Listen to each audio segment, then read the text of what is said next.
දැන් බුදුරජාණන් වහන්සේගේ දේශනාවක් තියෙනවා බහුකාර සූත්‍ර කියලා. බහුකාර දේශනා කියලා. එක එක තැන්වල අහුවෙන්නේ අපිට. දක්ඛිනා විභංග සූත්‍රයේ පාඩේ අහුවෙනවා. තවත් සූත්‍රවල අහුවෙන බහුකාර. බහුකාර කියන්නේ බොහෝ උපකාර ඇති අය. මේ බහුකාර දේශනා පාඩවල එකක් තමයි පළවෙනි තිසරණ දායකයා බහුකාරයි.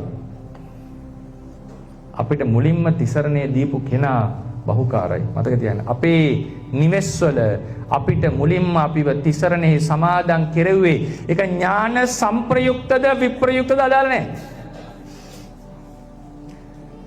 තිසරණේ සමාදන් කෙරෙව්වේ අම්මා තාත්තා බොහෝ දෙනාට. නැත්තම් ආච්චි සීයා.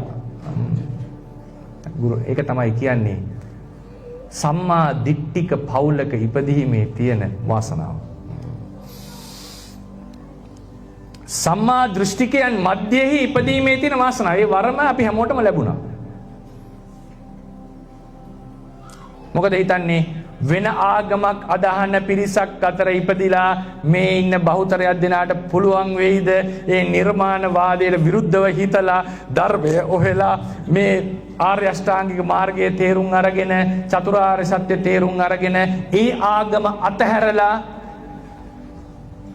මේකට එයි කියලා හිතනවද අවංකෝ?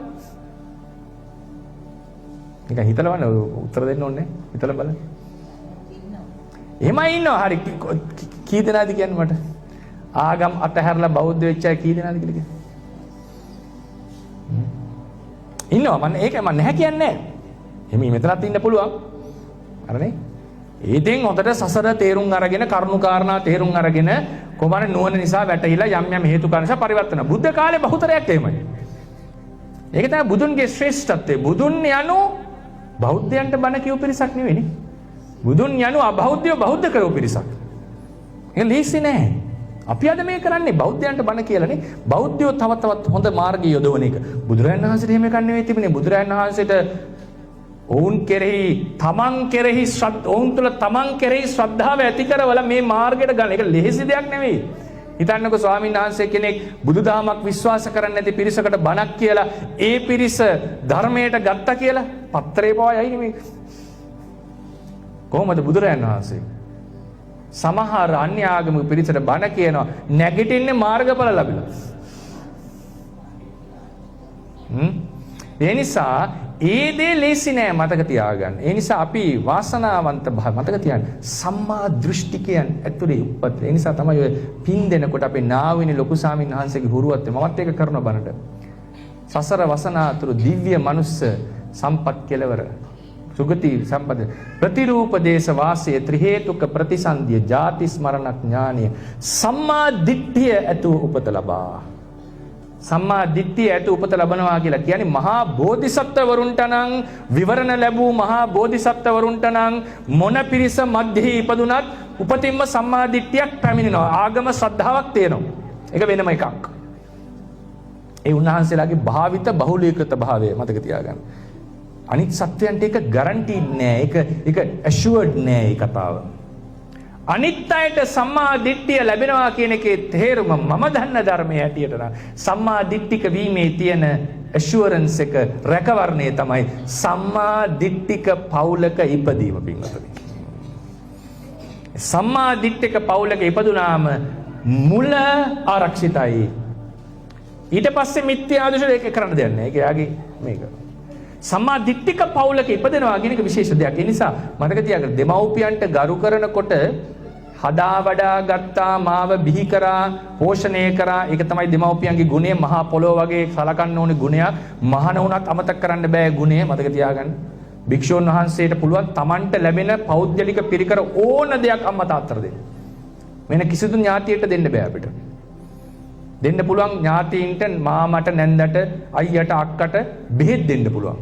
හැබැයි ආපහු රිටර්න් කරොත් ගන්නවා කියන අදහස. එහෙම තමයි බුදුරණසේ නීති විනය නීති. අම්මා තාත්තට නෑ. අම්මා තාත්තට ඕන දෙයක් දෙන්න පුළුවන්. පිණ්ඩපාතේ ගිහිල්ලා අම්මා තාත්තා වෙනුවෙන් මේ පිණ්ඩපාතේ අරන් ඇවිල්ලා සම්පූර්ණයෙන් පාත්‍රයේ තියෙන කෑම එක සියල්ල දෙන්න පුළුවන්. ඒ අපිව හදා වඩා ගත්තා. මොකද මේ මහානකම රකින්නෙත් මේ නාම රූප දෙක එක්කනේ. ඒක හැදුවේ අම්මා තාත්තනේ. හැබැයි මතක තියාගන්න. අද කාලේ මේ බෞද්ධ පවුල්වල අම්මා තාත්තට ගරු කරනකොට හදා වඩා ගත්ත නිසා විතරක් නෙවෙයි.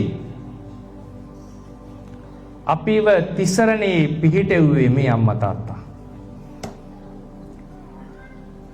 අපිව මුලින්ම පන්සලට එක්කන් ගිහිල්ලා වඳින හැටි කියලා දුන්නේ අම්මා තාත්තා. ස්වාමින් වහන්සේලා ඊට පස්සේ ඒකට පෝෂණය කළා. මාර්ගය කියලා දුන්නා. බණ පොත්වල තියෙන වැඩි වුණා. නමුත් මේකේ මූලය එතන නෙවෙයි. මූලය ඔබට දුන්නේ මේ දෙවියන් මේක නිර්මාණය කරා කියලා නම් සම්පූර්ණ වෙනස් විදිහට අපි ලෝකේ බලන්න පටන් ගන්න. මතක තියෙන කුඩා කාලේ ලැබෙන ආభాසය. දැන් කුඩා කාලේ ඔය තියෙන සමහර ගෝණි බිල්ලෝ කියලා කියන කොච්චර අමාරු දෙයක් ගලවන්නේ. හොල්මන් වලට එම් බය කරාට පස්සේ ලොකු වෙලත් බය වෙනවනේ සමහර හොල්මන්. පොඩි කාලේ ලබා දෙන දේවල් ලොකුවට හිතට බලපානවා මතක තියාගන්න. ඒ වගේ තමයි තිසරණය පිළිබඳ දෙන ගෞරවය, ගරුත්වය. සමහර බෞද්ධයෝ ඉන්නවනේ ධර්මය මොකක්වත් දන්නේ නැහැ. හැබැයි බුදුන් දහම් සංගුණ කියනකොට මැරෙන්න දිරියට ඇවිල්ලා ඒක රැක ගන්න, ආරක්ෂා කරන්න, ගරු කරන්න ලෑස්ති. කවුද? මොකෙන්ද මේ ඇති උනේ? මේ මූලය. ඒ නිසා මතක තියාගන්න. දෙමව්පියෝ දෙන්න එතනදී විශේෂ වෙනවා. රැක බලාගත්ත නිසා විතරක් නෙවෙයි අපිට තිසරණ සමාදානය සිද්ධ කෙරෙව්වේ මේ අම්මා තාත්තා. ඒ නිසාත් උන් බහුකාරයි. ඒ නිසාත් රැක බලා ගන්න සුදුසුයි.